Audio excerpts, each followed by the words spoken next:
Now that you have fashioned your introduction, it's time to get to the heart of the matter. How do you show your audience what you intend to do, and more important, that you can do it? Here is where you introduce the MVP, the minimum viable product. It's a two-step process.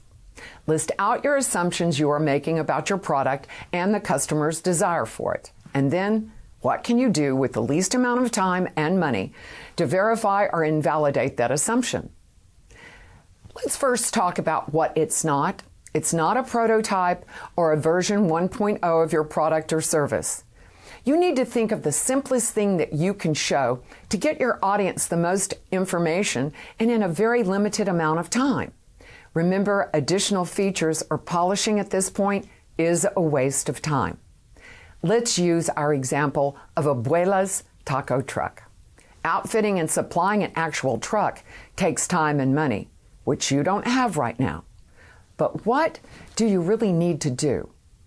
One assumption might be, my tacos are better than other food trucks. Now think how you might test that assumption. Instead of a truck, you might make your tacos, then buy tacos from your competitors, set up a table in a park, and offer a taste test of various tacos.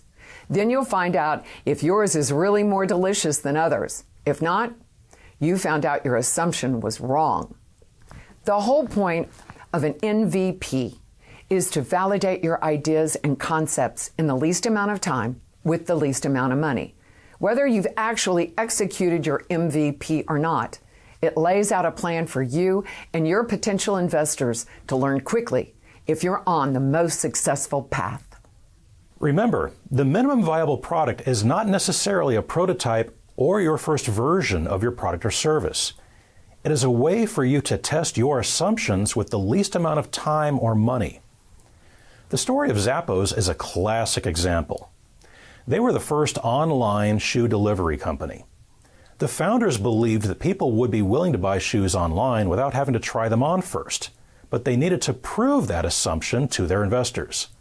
They didn't have a lot of time or money, so they created a very simple website, then went to local shoe stores and took pictures of the shoes that were available there. They then uploaded those pictures to their own website. So when a customer selected that shoe to purchase, the founders went back to that shoe store, bought them, and then repackaged them in a Zappos box and shipped it to their customer. Zappos lost money on every single sale, but that wasn't the point. The reason for this was to prove out their assumptions and guesses. So armed with this new evidence, investors felt a lot more comfortable with this new business concept.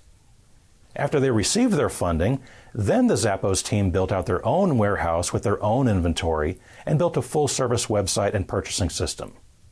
You can list like 3 assumptions, but give us an example of how you will test one. Well, no, you really only want to do one assumption. So my product is small scoops, where instead of having an entire cone or an entire cup of ice cream, you would get ice cream served in smaller cups or in smaller portions. One advantage of this is that you can get more variety for the same volume of ice cream, for the same amount of ice cream. And one way that I can test this is I can stand in front of some ice cream places that allow you to combine different scoops into your cups and ask people if they would like more variety, more things in their cup if they had to trade off for less ice cream, like less individual scoops. My product is foot fans. So you can be your foot's biggest fan by wearing shoes that have fans that are powered by your steps. My assumption in this is that people will actually buy these crazy shoes. And I'm going to test that by standing outside of gyms and asking people if their feet got hot and sweaty when they're working out, and if they would buy shoes that kept their feet cool. My service is the To Be Read book service, and my assumption is that people will want tailored book recommendations based on their past book trends. And so the way you test this is before sending any physical hardcover copies of books, I would stand outside of bookstores and ask customers as they're coming out if they'd be interested, and then send emails with suggestions based on what their purchases were, and ask for comments about any revisions that could be made.